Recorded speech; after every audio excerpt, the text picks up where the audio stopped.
Latrine ট্যাঙ্কিটা ফুল হয়ে গেছে, পাবলিকের অসুবিধার কারণে আমি এটা সাফ করানোর লিগে তাদের কন্ট্যাক্ট করছি।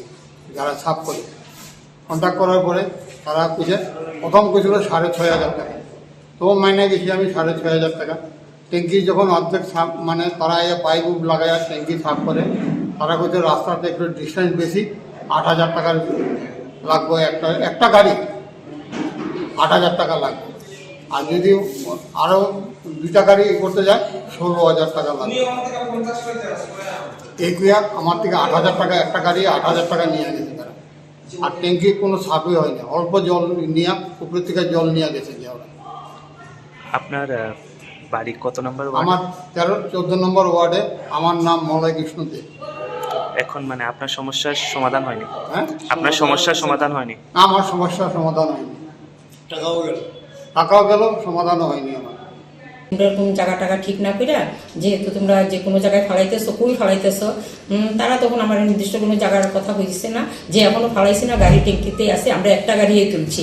এরকম করার পরে তখন আমি গাড়ি আটকানো হয়েছে। তারা খবর দেওয়ার পরেও তারা যে তোমরা জায়গা ঠিক না করে এরকম তো এগুলো পরিবেশন দেবো, কোন জায়গায় ফালাইবো, মানুষের ক্ষতি হইব। তারা তো ভোরবেলা দেখি আমি গাড়িটা পরের দিনে এখানে গাড়ি নাই, গাড়ি কেউ বা কাহারা তারা হেল্প করছে আমি ঠিক জানি না, গাড়ি নিয়ে তারা গেছে গিয়ে এখান থেকে। এইবার যখন আমি লক্ষ্য করলাম যে তারা এবার 2টা গাড়ি নিয়ে আইছে, 2টা গাড়ি নিয়ে অনেক জায়গায় তারা পরিষ্কার করতেছে।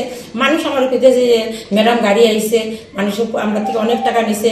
এতে পুরো পরিষদের একটা মানে হিউমার যে আমি যে এরারে দেওয়া কাজ করাইতেছি বা যখন খুশি তখন মানুষের থেকে টাকা যার থেকে যেমন খুশি তারা নিতেছে। এখানে সাক্ষাৎকারও আপনারা আশা করি নিছেন, একজন আপনারা সামনেই কইছে। তারপরে আমি গাড়িটি আমার যে সকালে যে গার্বেজ কালেকশন করে এই ওয়ার্কারটা দিয়ে আটকাইছি। একজন আমাদের এখানের বুথ সভাপতিও আসলো, 10 নম্বর ওয়ার্ডের বুথ সভাপতি বাপ্টু দত্ত কাছে আসিল। বাপ্টু দত্ত হেল্প করছে। গাড়ি আটকানোর পরে আমি SDM এর কাছে রিপোর্ট করছি, থানাতে রিপোর্ট করছি। গাড়িটি আটকে আমি এখন আমার কলাক্ষেত্রের পেছনে রাখছি। কিন্তু তারা ডাকা হয়েছে যে তোমরা যে এরকমভাবে ইয়ে করতেছে, তারা এইবারও সেই কথা যে আমরা এক গাড়িই নিছি, আপনার কাছে থেকে পারমিশন নিতে আইয়া আমরা তখন কাজ করতাম। কিন্তু তারা ট্যাঙ্কি ভরছে, তারপর আমার থেকে পারমিশন নিব, এটা তো হয় না, বারবার একই কথা। এখন আমি থানাতে ইনফরমেশন দিছি যে গাড়িটি যাতে থানাতে নিয়ে রাখে, আর মানে এটি আমার দায়িত্বে রাখা ঠিক হইতো না, এতে থানা যাতে এটার দায়িত্ব নেয়।